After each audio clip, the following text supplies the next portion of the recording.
Yo, it's JP.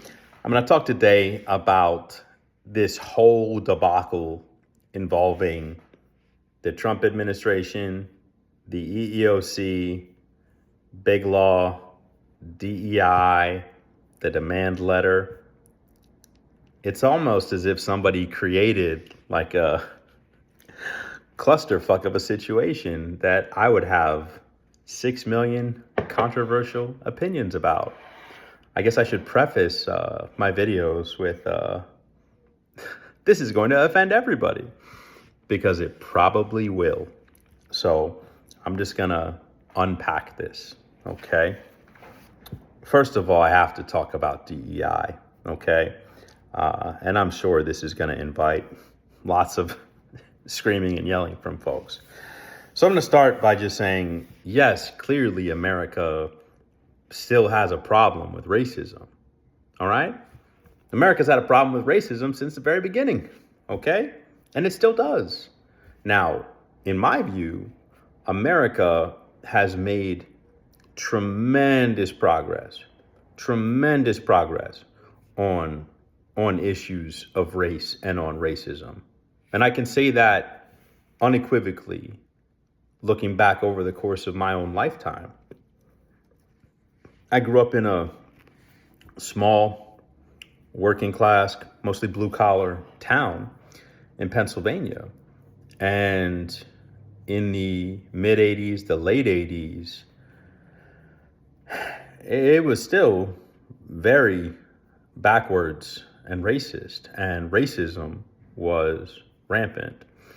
And I experienced being mixed race, being black and white. I experienced a tremendous amount of racism growing up in a small town in Pennsylvania. And you fast forward to 2025. Are there still vestiges of racism in my hometown? Yes, of course there are.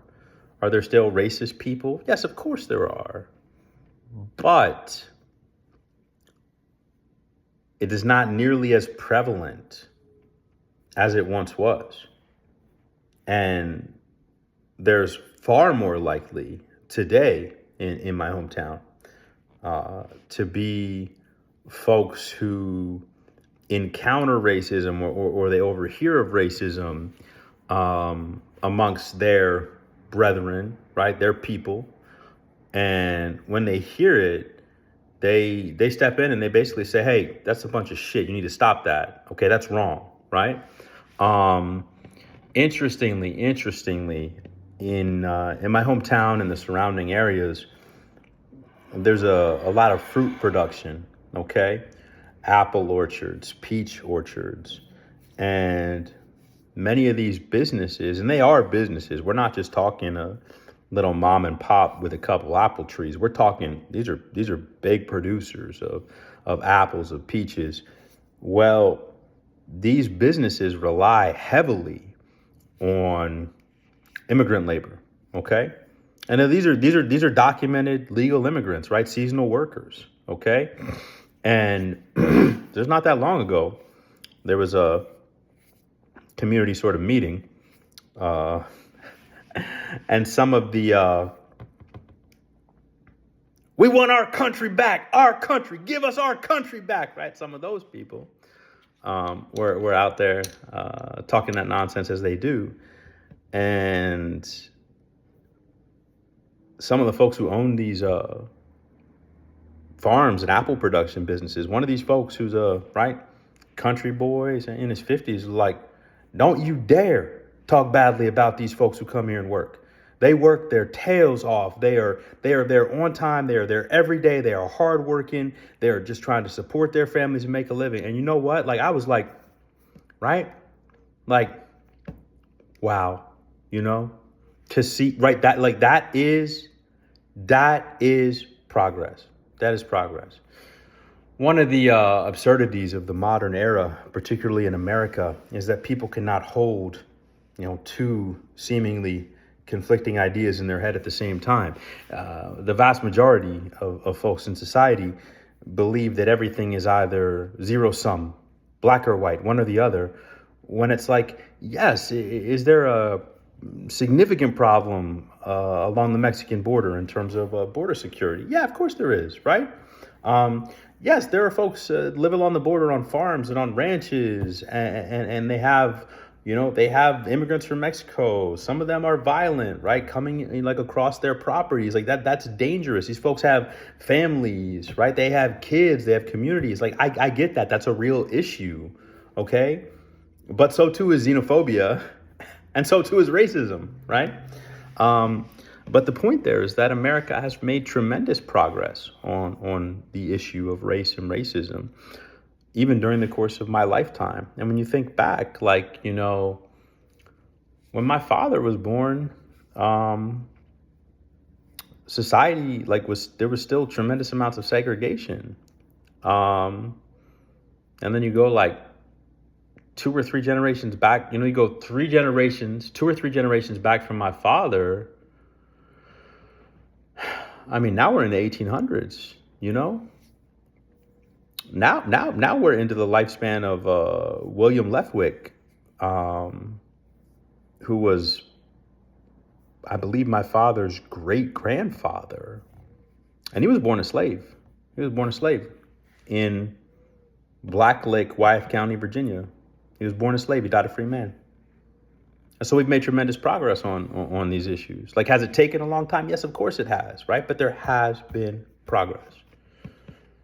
But racism is still a thing. Racism is still a problem. It still exists. And to deny that is preposterous. But on the flip side, to make everything about race, to make race the end all be all of everything, that is equally preposterous. Okay? So DEI strayed so far away from diversity, right? There are a lot of folks in society who support diversity. They support equality. They support equal rights, but they don't support the 2020 variety of DEI, right? Which resembles none of that, okay? The 2020, 2022, 2024 DEI paradigm, that is sanctimonious, holier than thou, take a knee, kiss the ring, and if you don't say the exact buzzwords and fall in line, then you're a bigot and a hate monger and you're the enemy. And that is, one, analytically untrue, and two, that is a terrible strategy for diplomacy, coalition building, getting other people to come around and understand your point of view, right? That heavy-handed, dogmatic, right? That is not the way. That is not the way. And so DEI and that whole paradigm was headed for rough times and pushback because it went so over the top, so far beyond anything reasonable. Even if it started with aims that were laudable aims and goals, it just got to be this over the top sanctimonious horse shit. And then when you look at it in the corporate space, corporate DEI is particularly suspect because it's a crock of shit. I find it so interesting that the average American, and perhaps even beyond the average American, probably 70 or 80% of Americans are so stupid, uneducated, and thoughtless that they can't put 2 and 2 together on things like this, right? Like, nobody understands like history or sociology or psychology or just any of the basics, right? It's just like corporate America routinely engages in a bunch of fuckery, okay? They lie, they cheat, they steal, they manipulate. Just look around you, right? You got, what was it, American Airlines or whatever the airline was, right? Where the flight attendant had a camera, they had a hidden camera in the bathroom on the airplane, and the flight attendant who had done this covertly recorded like a 9-year-old girl when she was in the bathroom, and the family of the 9-year-old girl sued. And as one of the defenses, the airline raised the defense that she should have known, right? She should have known that she was being recorded. So, she's responsible for this, right? Like, what kind of unmitigated fuckery is that, right? Huge law firm, by the way, that represented American Airlines, that American Airlines promptly fired as a result of public outrage. And you wonder why so many big law firms and big companies don't want me to run my mouth about cases we're involved in. Right? So corporate America has since time immemorial, engaged in just unmitigated fuckery, okay? But these companies do this performative DEI horse shit, and people fall for it, you know? Like, I've encountered so many of these woke people who are working in DEI, whether white or black, and they actually think that the company is about it. It's like, no, that literally, the company is just throwing you a couple bones and doing this performative shit to buy social capital and to curry favor with certain segments of the population. That's what's going on. It's performance art. It's astroturfing in a political sense, right? It's not real. So there are a litany of valid critiques against DEI. Okay, went too far, went over the top, sanctimonious, astroturfing, performative nonsense, etc. Now enter Trump 2.0. Okay, now enter Trump 2.0. Right. So BIGLAW gets the demand letter from the EEOC. And the dynamic here is basically certain big law firms have taken up causes and positions that were or are adverse to the position of our Emperor King, Donald J. Trump, second coming, right, of Christ, basically, for white middle America. For some wild reason, right? For a reason I do not understand. But look, I've told somebody before, like, I put it at least 15% odds that, like, Trump is like a maniacal genius, right? Like, I am not writing off that possibility. And certainly when it comes to marketing and when it comes to politics, okay, like, Trump is brilliant at marketing, branding, politics, sound bites, talking. Like he knows what he's doing. He knows what he's doing. Okay. But so you get the letter to the EEOC. Okay. And basically this is like Trump using the machinery of different government apparatuses to pursue political vendettas against certain actors in society who have taken up positions against him, including, namely certain big law firms. And so Paul Weiss, as many folks know, Paul Weiss capitulated. Okay? Paul Weiss rolled over, capitulated, and agreed to do $40 million worth of free work for the administration. Okay? And so many people in BIGLAW and Democrats, right? Some Republicans, but a lot of Democrats, and sort of left-leaning, supposedly left-leaning folks in BIGLAW, oxymoron, were up in arms over this. And they were basically like, how could Paul Weiss capitulate? Like, the rule of law, this, that, and the other. Number one, the idea that anyone would look to BIGLAW for moral leadership in modern America is beyond absurd. It is fucking comical, okay? Big law firms, particularly big law firms in America, they do the bidding of our corporate overlords. I am familiar with, I'm aware of, I have been involved with so many big law firms over the years that lie, cheat, steal, and then put that aside, right? Like the cases they take, the clients they take, the positions they take. It basically works like this. Oh, you got money? You got yourself a lawyer, right? Never mind the merits of the case, right? Like, so for years, right, we defended so many non-compete and trade secret cases. Many of these were just like preposterous. The non-compete agreement at issue was clearly overly broad, unenforceable under the existing law. There was always a law firm, and frequently a big law firm, that was willing to sign on for the job and pursue the case with gusto, as long as those billable hours were being paid, right? So the vast majority of law firms, especially big law firms in America, these are soulless machines that only exist to bill hours and make money. They have no scruples. They have no qualms about doing dirty corporate work as long as it pays, and it pays quite handsomely.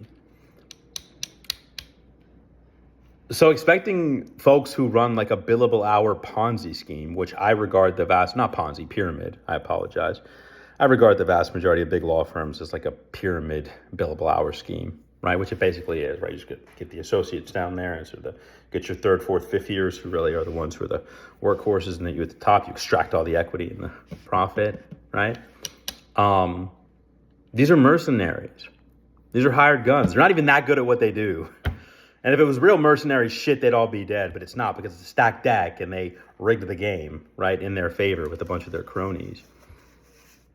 But the idea that we would look to these folks for any sort of moral leadership in these times is utterly nonsensical and beyond suspect. So I laugh and look sideways at these people who are like, oh my God, right? Like, Paul Weiss didn't stand up, right? What does Paul Weiss stand for? What does Paul Weiss stand for? Get real. Get real. Bill hours. That's what all these people stand for, right? That's what all these people stand for.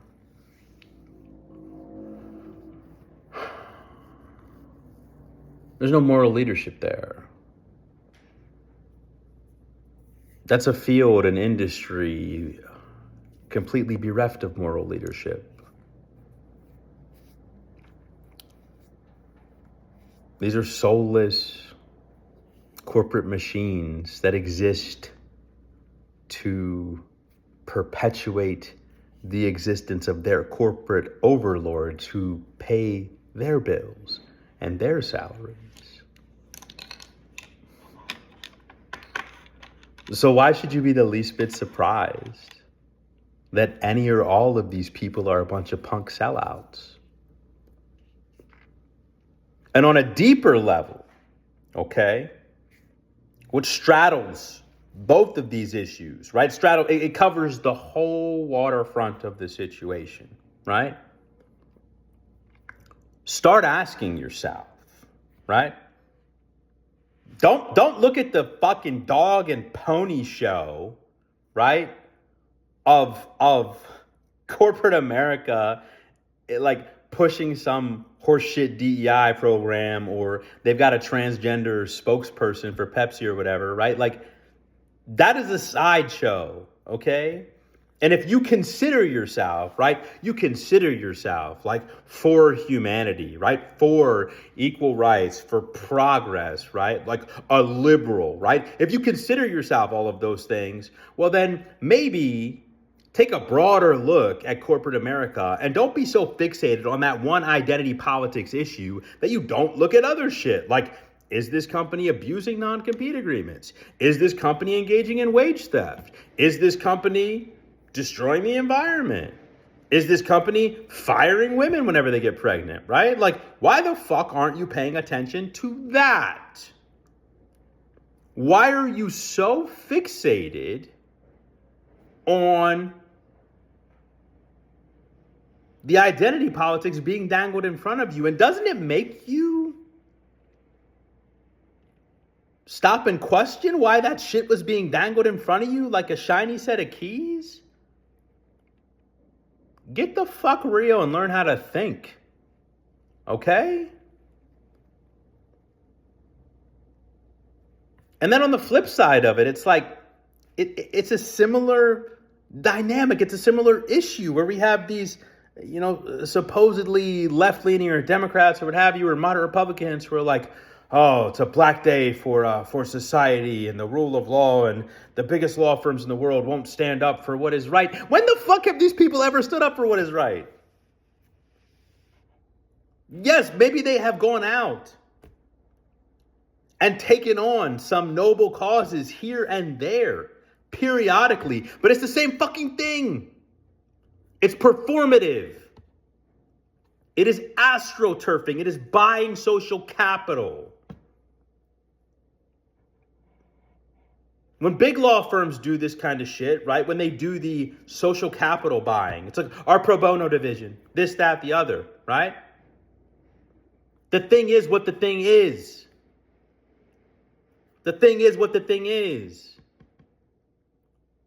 You can't go out there, lie, cheat, steal, destroy people's lives, engage in a whole bunch of corporate fuckery, and be the right-hand arm of the corrupt corporate machine that rules America, which America is, right? And people say like, oh, it's capitalism. America's not America hasn't been a capitalist nation for 30, 40, 50 years. Is America crony capitalism? Yes, but it's probably even worse. It's a perverse variety of anarcho-capitalism where there are rules for thee and me, but there's no rules for your corporate betters, right? Once you get to be a big enough company, once you get to be an individual who has enough money, the law doesn't fucking apply to you. That's America, okay? So you can't be a big law firm where you go out and you are the machinery. You are the henchmen of these big corrupt fucking companies that extract resources, lie, cheat, steal, exploit, right? Destroy people, communities, everything, just steamroll, profit, profit, profit. United Healthcare, right? Like, you are the people who represent United Healthcare. You are their henchmen. That is the side you are on. That is the team you are on. You are on a fucking team. You are on a fucking team. And I have a First Amendment right to say that. And anybody who wants to test me, go ahead. Go ahead. You're on a team. You chose a side. You chose a side.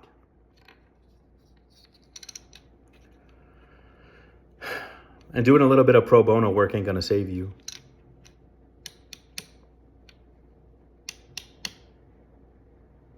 Doing a good deed here or there from time to time, it ain't gonna save you.